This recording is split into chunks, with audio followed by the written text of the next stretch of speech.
People say people from Brooklyn curse a lot, but they don't mean to. Certain words are adjectives to them. Like when I was going to college, I was in a history class with a friend of mine who was from Brooklyn, and the professor was talking about when Argentina attacked the Falkland Islands. So, this guy's going, yo, professor, what Falkland Islands you talking about? So the professor's like, I don't think you want to say it. He's going, hey, no, you don't understand. I ask you a question, I got to know what Falkland Islands you're talking about. There's Falkland Islands all over the place. What am I supposed to put on a test for crying out loud? So the professor's like, look, there's only one Falkland Island. He's like, hey, moron.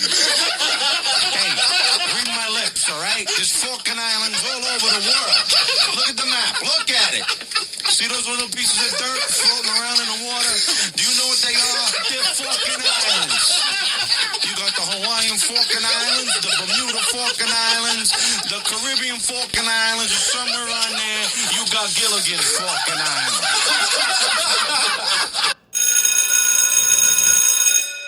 Good morning. It's Thursday, Delta Force Thursday, July the 27th, and this is The True Conservative. Welcome to all the butchers, bakers, and candlestick makers out there. I'm Ron, your host, and the only true conservative in the United States today. So today, after the Serenity Prayer and the patriotic song of the day, we will have no free lunch, the rape of the mind, the fire, Newt Gingrich, Fox News, Charlie-Kirk, Donald Trump, and the latest from Inside Delta Force by Eric-haney, Command Sergeant Major, retired. All that and more when I get back.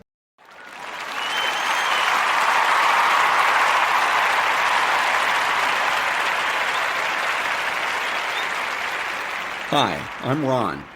I'm tired of watching the good guys lose all the time. When you're right and you're losing the argument, you know that something is wrong. So I'm finding out what is wrong and righting it. I'm biased, not neutral. I am biased in favor of what is right and biased against what is wrong. I'm one of the good guys, a true conservative. The bad guys, however you care to define them, socialist, lefty, communist, liberal, rhino, are the ones that promote the wrong.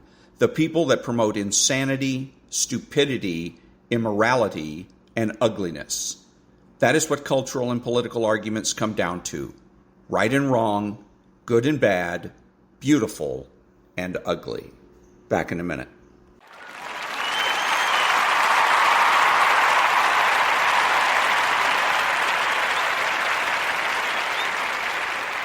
God, grant me the serenity to accept the things I cannot change, the courage to change the things I can, and the wisdom to know the difference. Amen.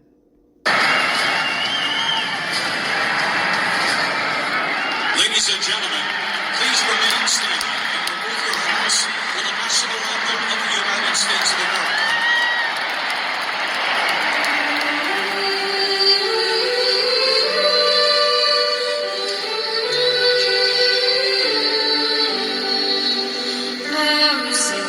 Can you see by the dawn's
Thank you. And now there's no free lunch. 250 Economic Truths by David-Bahnsen.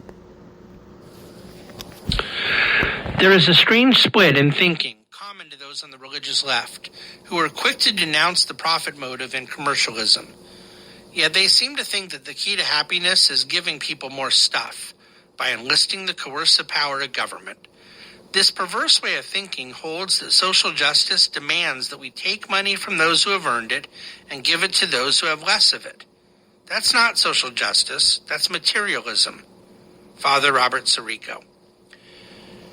This ought to be one of the primary arguments of defenders of a market economy, that our system seeks to create more fulfilled humans through a process of earned success, and the contrary systems are materialistic to the core. One system is focused on human achievement and flourishing.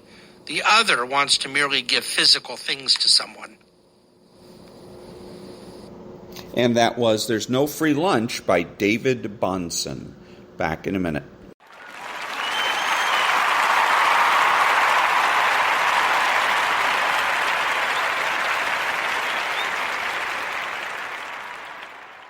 Thank you. Another Ayn Rand quote.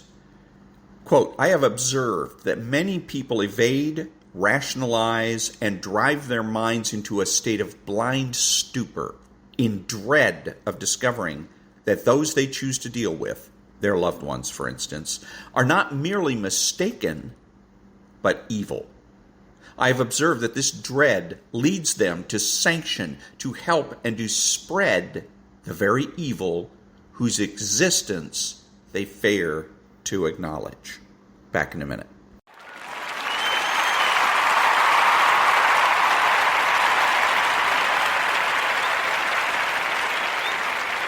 Thank you. And now something from a Twitter account called thefire.org. A lot of people support free speech until it becomes offensive. As a 12-year-old, I supported free speech until I heard nigger. And my grandfather helped me understand it. It goes across the board. It doesn't end because your feelings are hurt.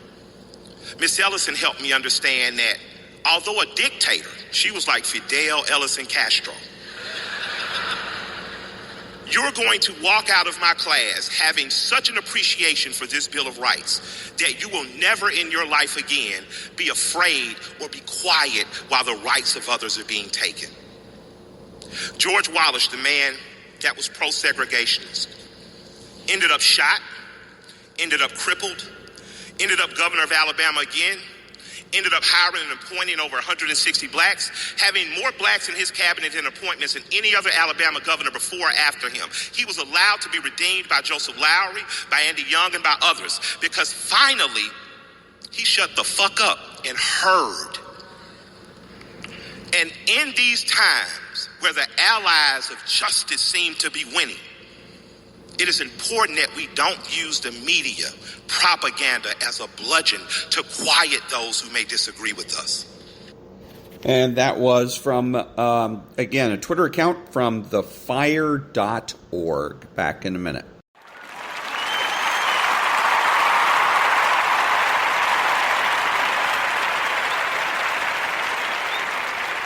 And now, former Speaker of the House, Newt Gingrich.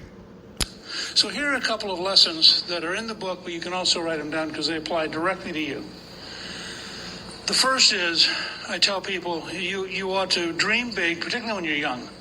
You ought to dream big, but then you have to plan to work hard, learn every day, and be true to yourself.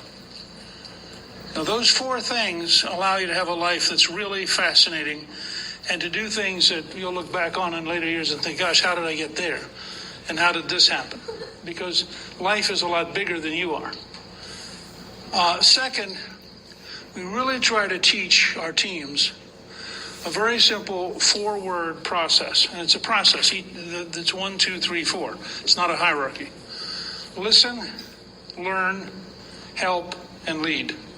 When you go back to your colleges or you go back home, try it out. The first thing I try to do in every meeting is listen to the other people. The world changes, new things happen, And I know that I don't necessarily know. Now, when you listen, and by listening I mean really. And by the way, you can apply this. You go to some kind of a cocktail party and the person next to you is babbling and you're standing there being bored. If you can figure out what they've done or what they know that you don't know, you can suddenly turn it into a really educational conversation. So they've been in Sicily and you haven't. Well, what was Sicily like? But that means you've got to be open to learning about whatever it is that comes up next. Now, if you listen to people and you learn from them, you almost always help them. The reason is simple. Think about your own life. People get it out in the open. They get it off their chest. They ventilate. And in a lot of cases, as they tell you their problem, they'll suddenly figure out the solution because they get it out of themselves and they can now look at it. If people know that you will listen to them, learn from them, and help them, they'll ask you to lead.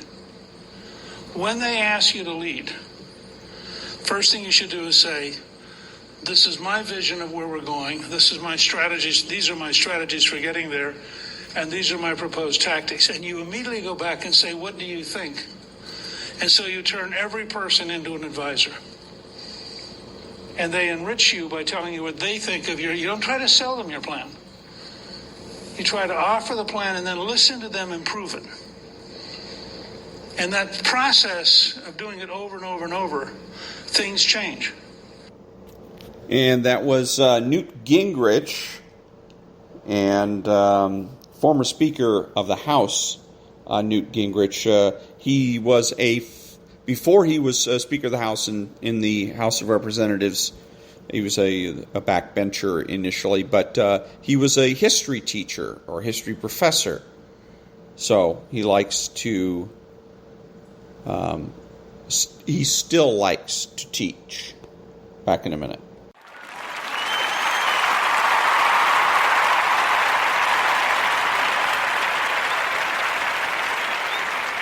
Thank you. And now, the rape of the mind. In the subsequent psychology exploration of the boy's breakdown and depression, his dreams gave us a clue to his long-buried aggressive fantasies against his father, whom he had symbolically killed in his dreams. The sense of guilt about this unconscious infantile hostility had weighed more heavily on his conscience than the possibility of being guilty toward his fellow partisans. A conscious understanding of what his difficulties had been, plus renewed military activity, did much to help him cope with the conflicts that tortured him. But other unwilling traitors were less fortunate. When finally they realized the enormity of their betrayal, several of them became psychotically depressed, and some even committed suicide. The law of survival versus the law of loyalty. The prisoners of war in Korea who gradually gave in to systematic mental pressure of the enemy and collaborated in production of materials that could be used for communist propaganda, albeit tentatively and for only as long as they were in the orbit of the enemy, followed a peculiar psychological law of passive inner defense and inner deceit, that when one cannot fight and defeat the enemy, one must join him. A. Freud. Later, a few of them were so taken in by totalitarian propaganda that they elected to remain in China, in the totalitarian orbit. Some did it to escape punishment for having betrayed their comrades. Man cannot become a turncoat without justifying his actions to himself. When Holland surrendered to the German army in 1940, I saw this general mechanism of mental surrender operating in several people who had been staunch anti-Nazis. Maybe there's something good in Nazism, they told themselves as they saw the tremendous show of German strength. Those who were the victims of their own initial mental surrender and need to justify things, who could not stop and say to themselves, hold on here, think this out, became the traitors and collaborators. They were completely taken in by the enemy's show of strength. The same process of self-justification and justifying the enemy started in the POW camps. Experiences from the concentration camps give us some indication of how far the passive submission to the enemy can go. Because of the deep-seated human need for affection, many prisoners lived for only one thing: a friendly word from their guards. Each time it came, it fortified the delusion of grace and acceptance. Once these prisoners, mostly those who had been in the camps a long time, were accepted by the guards, they easily became the trusted tools of the Nazis. They started to behave like their cruel jailers and become torturers of their fellow campers. These collaborating prisoners, called capos, were even more cruel and vengeful than the official overseers. Because of misunderstood inner needs, the brainwasher and sadistic camp leader is direly in need of collaborators. They serve not only for the propaganda machine, but also to exonerate their jailers from guilt. When a man has to choose either hunger, death marches, and torture, or a temporary yielding to the illusions of the enemy, his self-preservation mechanisms act in many ways like reflexes. They help him to find 1,000 justifications and exculpations for giving in to the psychological pressure. One of the officers court-martialed for collaborating with the enemy in a Korean POW camp justified his conduct by saying that he followed the course of action in order to keep himself and his men alive. Is that not a perfectly valid, though not necessarily true, argument? The use of it serves to point up the fact that self-protective mechanisms are usually much stronger than ideological loyalty. No one who has not faced the same bitter problem can have an objective opinion as to what he himself would do under the circumstances. As a psychiatrist, I suggest that most people would yield and compromise when threat and mental pressure become strong enough. Among the anti-Nazi undergrounds in the Second World War were physically strong boys who thought they could resist all pressure and would never betray their comrades. However, they could not even begin to imagine the perfidious technique of menticide. Repeated pestering itself is more destructive than physical torture. The pain of physical torture, as we have said, brings temporary unconsciousness and consequently forgetfulness. But when the victim wakes up, the play of anticipation begins. Will it happen again? Can I stand it anymore? Anticipation paralyzes the will. Suicidal thoughts and identifications with death do not help. The foe doesn't let you die, but drags you back from the very edge of oblivion. The anticipation of renewed torture increases internal anxieties. Who am I to stand all this? Why must I be a hero? Gradually, resistance breaks down. The surrender of the mind to its new master does not take place immediately under the impact of duress and exhaustion. The inquisitor knows that in the period of temporary relaxation of pressure, during which the victim will rehearse and repeat the torture experience to himself, the final surrender is prepared. During that tension of rumination and anticipation, the deeply hidden wish to give in grows. The action of continual repetition of stupid questions, reiterated for days and days, exhausts the mind till it gives the answers the inquisitor wants to have. In addition to the weapon of mental exhaustion, he plays on the physical exhaustion of the senses. He may use penetrating, excruciating noises or constant, strong flashlight that blinds the eyes. The need to close the eyes or to get away from the noises confuses the mental orientation of the victim. He loses his balance and feelings of self-confidence. He yearns for sleep and can do nothing else but surrender. The infantile desire to become part of the threatening giant machine, to become one of the forces that are so much stronger than the prisoner, has won. It is unequivocal surrender. Do with me what you want. From now on, I am you. That only deprivation from sleep is able to produce various abnormal reactions of the mind was confirmed by Tyler in an experiment with 350 male volunteers. He deprived them of sleep for 102 hours. 44 men dropped out almost at once because they felt too anxious and irritated. After 40 hours without sleep, 70% of all subjects had already had illusions, delusions, hallucinations, and similar experiences. Those who had true hallucinations were dropped from the experiment. After the second night, sporadic disturbances of thinking were common to all subjects. The participants were embarrassed when they were informed later of their behavior. The changes in emotional response had been almost noticeable. Euphoria followed by depression, dejection, and restlessness, indifference to unusual behavior shown by other suspects.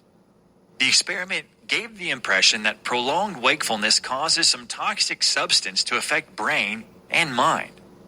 Only the few strong, independent, and self-sufficient personalities who've conquered their dependency needs can stand such pressure or are willing to die under it.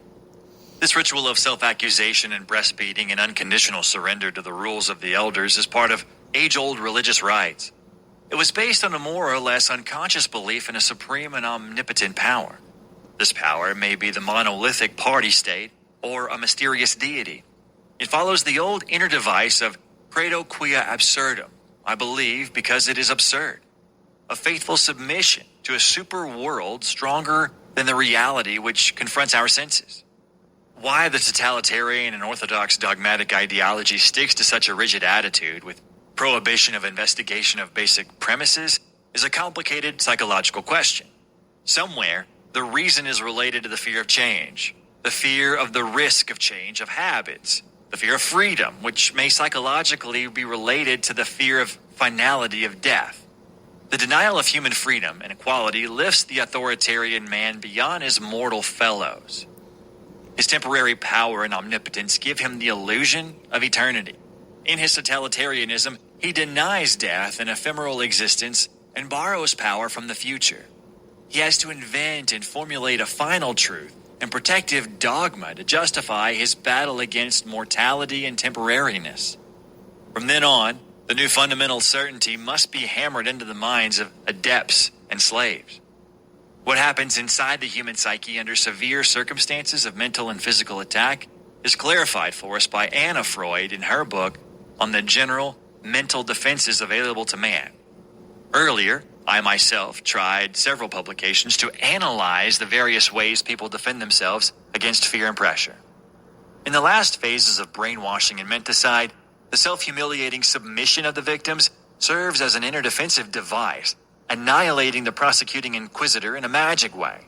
The more they accuse themselves, the less logical reason there is for his existence.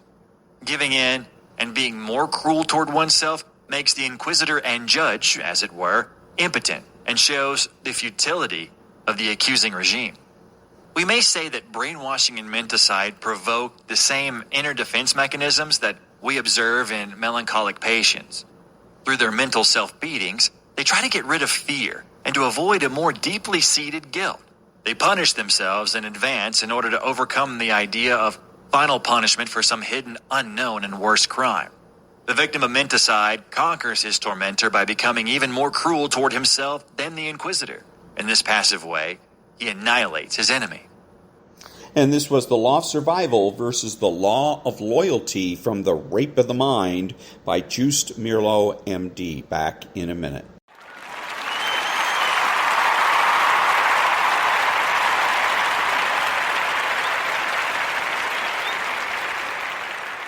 Thank you. Now a little bit more of Newt Gingrich. In society, everybody has to win. So think of it as setting up a box. One side of the box is what he has to have. One side of the box is what I have to have. Part of the box is what he cannot give up. And part of the box is what I can't give up. Now, in between those four sides, there's a deal somewhere. But you have to be aware of all four sides. And you have to think it through, and it takes a lot of creativity. We met for 35 straight days, not straight days, we met for 35 days, face-to-face, and getting the balanced budget done.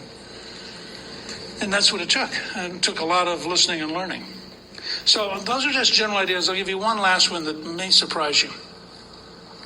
If you can train the people you work with to learn to say yes if rather than no because, you will get a dramatic increase in productivity.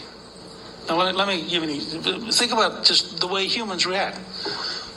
So anyways, I'm not going to finish this because this is a particular situation in which Mr. Gingrich contradicts himself. He comes out and says that the way to solve problems is to say no to saying no. That's a contradiction and a zero. Back in a minute.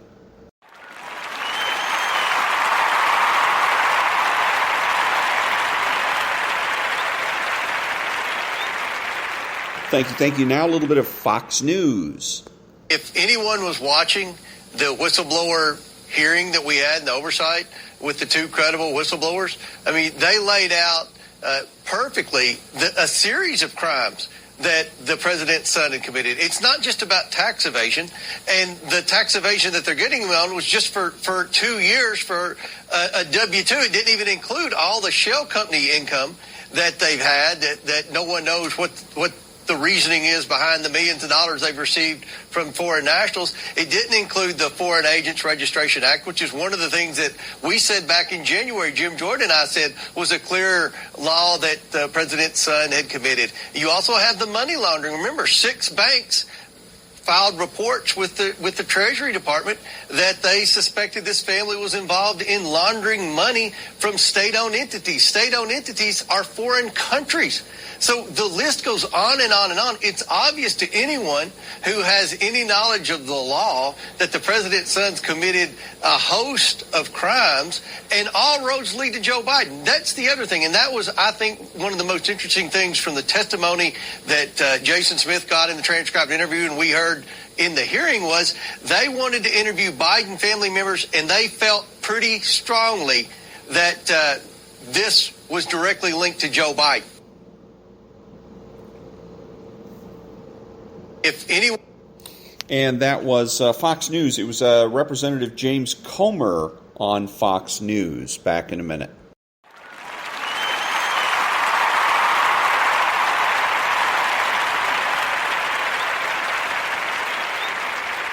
Thank you. And now Charlie-Kirk. If we do not have a robust machine that is willing to go after our low propensity voters, do ballot chasing, secure our elections, and pour hundreds of millions of dollars in Arizona, Georgia, and Wisconsin, it does not matter if we run the best candidate ever and they try to run Jimmy Carter from hospice. Because they're going to have full-time grassroots workers chasing the ballots, doing the mule activity. What we need to start to realize is that if we want to win in 2024, we have to start to play the game the Democrats have been beating us at. We have to start to get in the arena. And it starts with securing our elections, everybody. It starts with filing lawsuits and making sure that we do not have this mass mail-in balloting. And so that was Charlie-Kirk about elections. Back in a minute.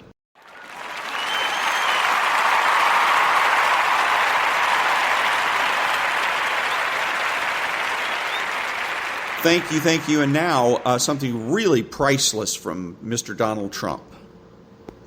To call Biden a criminal. Why is that? He is a criminal. He's a criminal. He got caught. Read his laptop. And you know who's a criminal? You're a criminal for not reporting it. You are a criminal for not reporting it.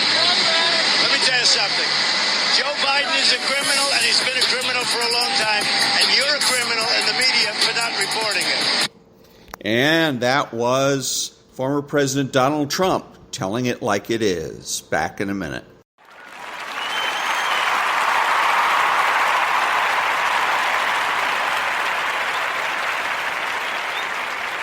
Thank you. And now, Inside Delta Force by Command Sergeant Major retired Eric-Haney.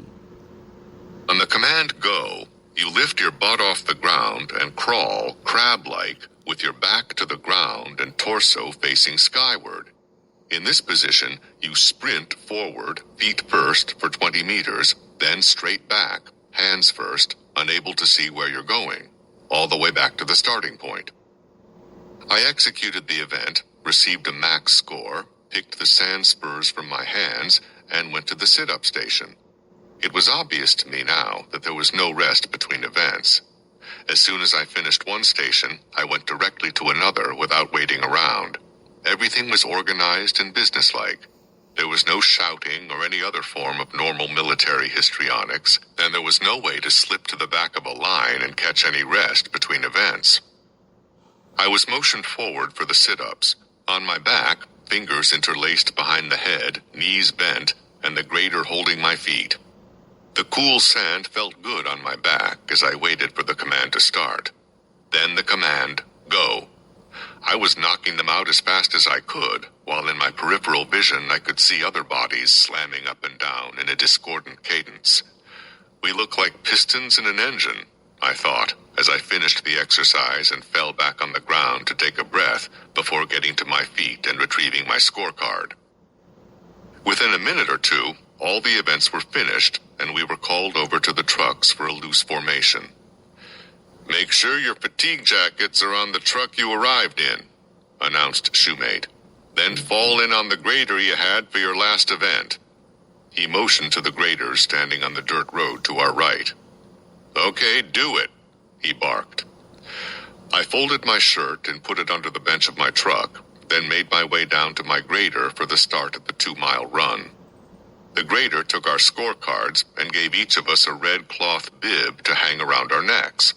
As he gave us the bibs, he also assigned each of us a different number. My number was 6. The other groups had other colors. Then Shoemate called us to the start line.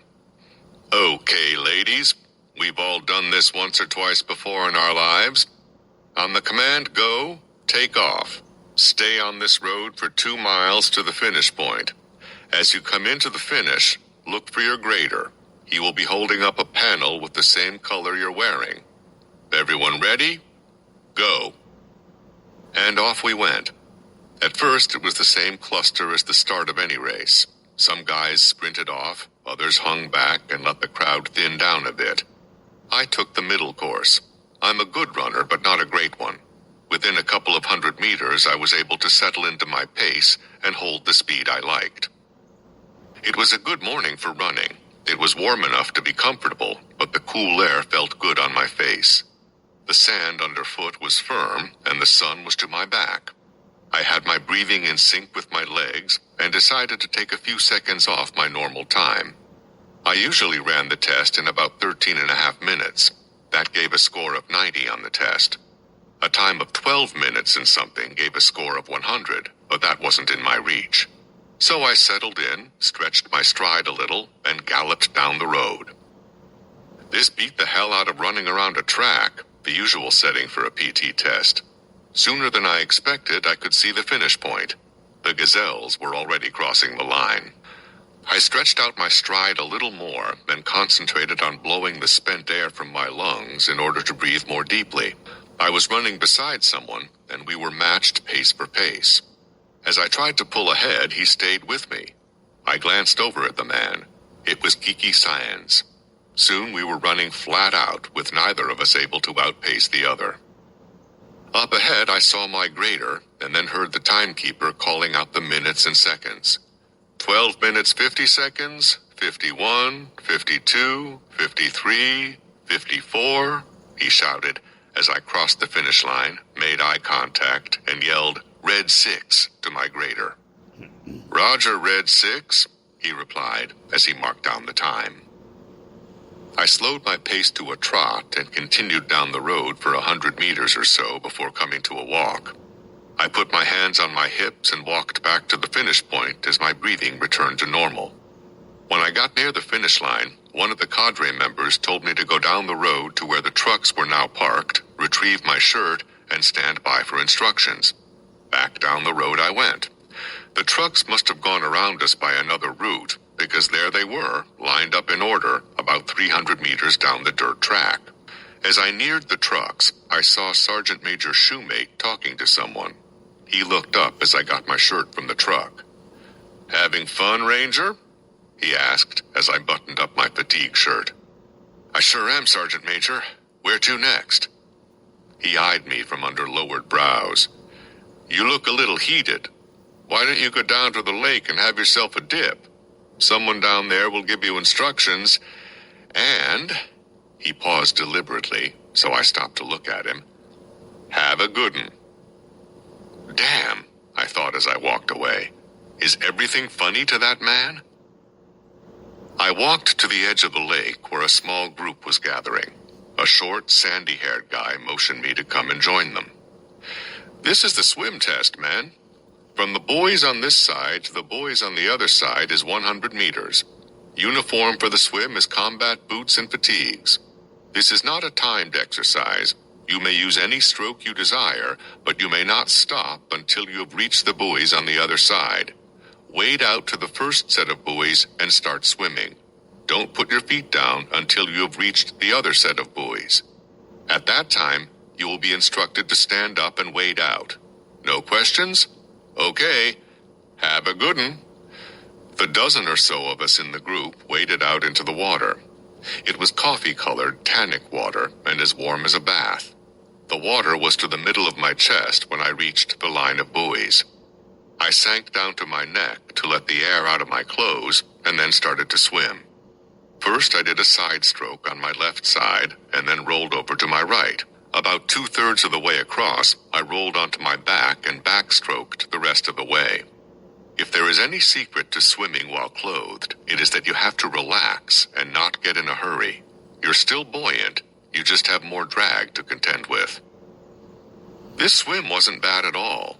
For the Ranger swim test, you were blindfolded and walked off a high dive, fully dressed and armed, carrying an M16 and load-bearing equipment with magazine pouches and 2 canteens. After hitting the water, you swam to the side of the pool and climbed out. The point of the test was to simulate walking off a stream bank at night. If you could successfully perform the test, you weren't likely to panic if you suddenly and unexpectedly found yourself in deep water and unable to see. I was sure this test was just to see if you were confident and comfortable in the water. I climbed out of the lake and moved up the bank to a stand of large pine trees. Then I took my uniform off, wrung the water out, and redressed. I didn't have to empty my boots because the jungle boots I was wearing drained themselves. Drying my hair wasn't a problem either. I was wearing the Ranger standard dew, a 1/4 inch on top and white sidewalls. I walked down to a cadre member who was watching the people still in the water. Men were in the lake from one side to the other now, with some crawling out and others getting in. 2 safety boats flanked either side and moved back and forth as the lifeguards aboard kept an eye on the weaker swimmers. I saw one guy on the other side of the lake walk out to his waist, shake his head, and then walk back to shore. I guess he knew his limitations. About halfway across the lake, one of the boats moved to a man floundering at the edge of the pack. They waited nearby until it looked like he was in serious trouble, and then extended a pole to him. He grabbed it in desperation and was pulled to the side of the boat, where he clung like a tick on a dog's ear. Another one down. A small group of us had now made it across the lake, and a steady trickle of men was coming up the bank. The cadre member pointed to a truck and told us that when we had a full load, to mount up for the ride back to camp. We were to follow the new instructions posted on the bulletin board. We arrived back at camp and checked the board. Lunch, sea ration. Supper, 1700. Formation, 1830. Uniform, fatigues with soft cap, rucksack weighing 40 pounds, 2 canteens of water. A set of scales hung from the chin-up bar in front of the mess hall. A stack of sea ration cases stood next to the bulletin board. I fished out 2, one for lunch, one to stash just in case, and went to the hooch to change into a dry uniform. It was still only 10:30, so there was a lot of time to kill. I changed into dry clothes and then walked around camp just to pass the time. There was a long line of men at the orderly room, out processing. They were the ones who had failed the PT test or the swim test. I wondered what the hell they had even come here for if they couldn't pass a simple PT test. Some of these guys had come over from units in Europe, which was a pretty expensive trip just to flunk out within the first few hours. I overheard a couple of guys from SF grousing that it wasn't fair and they should be allowed a retest. I recognized one of the men in the go-home line as a sergeant first class I knew from the 25th Division in Hawaii. We had attended the infantry non-commissioned officers' advanced course together last year. We nodded to each other in mutual recognition, but he didn't look as if he wanted to talk. My rucksack registered 42 pounds when I hung it on the scales just before supper. I took it back to the hooch and added what seemed about 3 pounds, then fastened 2 canteens of water to the lower sides of the ruck. I wanted to be able to get at them without taking my rucksack off, and I wanted my load to weigh just a bit more than prescribed, just in case these scales were a little off. Normally, I would also be wearing my LBE, load-bearing equipment. This consists of a pistol belt and its shoulder harness, to which are attached magazine and first aid pouches, compass, strobe light, knife or bayonet, canteens, and other odds and ends. The LBE is your fighting load. It is how you carry your ammunition and the items you need to fight and survive in combat. Loaded for combat, it weighs about 40 pounds. The rucksack is then worn over the top of the LBE. But the bulletin board instructions said nothing about LBE, and I intended to follow instructions to the letter. At 18:30, we boarded trucks for a trip across Fort Bragg. Some of the local guys said we were on Chicken Road, a wide sandy tank trail leading straight as an arrow through the sparse pines and scrub oaks of the monotonous sand hills. I've never seen a more ugly place. We bumped and swayed along, shrouded within a fog bank of gritty, truck-churned dust. After about 30 minutes, we came to a stop at a crossroads where we dismounted. Sergeant Major Shoemate stood nearby, watching us with a challenging grin. "All right, y'all, gather round. We don't need a formation. A clusterfuck will do," he said as we grabbed our rucksacks and formed a semicircle around him. "Well, our happy little band is slightly smaller than it was this morning, isn't it?" Shoemate asked. "What, no comments? Then let us proceed. This event is the 18-mile rucksack march. We call it that because from here to the finish point is 18 miles, and you will be carrying a rucksack while you march. Complete the march as fast as you can. Stay on this road. Don't accept rides from strangers. Don't give piggyback rides to one another. Cadre members will be posted along the way. They will be holding green chem lights. As you go past, give them your color and number. The finish point is where this road hits the pavement of King Road. A cadre member will be there to mark your finish time. Water is available along the route. You may quit at any time. To do so, merely give your color and number to any cadre member and tell him, "I voluntarily withdraw." He will ask you no questions. If you wish to withdraw now, just stand fast when the others depart. No one moved or spoke. "Since there are no questions," he looked at his watch, "time will start in 2 minutes. Direction of march is north." He pointed in the direction we had come. "I won't fire a gun or anything. Put your rucks on and depart when I call go. And have a good 'un." I mumbled the last part along with him under my breath. 18 miles. I wondered how they came up with that distance. It seemed a little odd. The Ranger Battalion standard for a 20-miler was 6 hours, and that was with weapon, full combat equipment, and steel pot locked on your head. I was much lighter than that, and this would be a night march on a cool, dry evening. I would try for 4.5 hours. That would equal 4 miles an hour, or a mile every 15 minutes. No, that's too fast. I can't do that without running, and I'm not going to run. 5 hours would be a good time. I was certain no one in the Army had a faster standard for road marching than the Rangers. Shoemate called go, and off we went. A dozen or so guys took off running, most of them in pairs. Another wad of perhaps 30 men tore off at a furious walking pace. To each his own, I figured, and concentrated on settling into my stride and getting my rucksack situated on my back. Within a few minutes, the crowd at the starting point had spread out, and I had room to establish my pace. 18 miles is a long way, and you can't do it at a sprint. That had been the distance of the graduation swim when I had attended the Special Forces Scout Swimmer course in Greece back in 1972. Then I remembered something. Country Grimes, the man who had recruited me for selection, had been the senior instructor when I attended that course. After about 2 miles, I was warmed up and moving well. I like to walk, breathing in sync with the movement of arms and legs, shirt and fly unbuttoned to let the air circulate. It all feels good. On a long, hard march, my mind slips off to a place of its own, and my body switches to autopilot. It makes for a private and interior time in an otherwise highly socialized military existence. It's also when I hatch some of my better plots and schemes. And that was part 4 of In the Beginning from Inside Delta Force by Command Sergeant Major Eric-Haney, retired. Back in a minute.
Thank you. I'm Ron, your host and the only true conservative in the United States today, bidding adios to all of the butchers, bakers, and candlestick makers out there.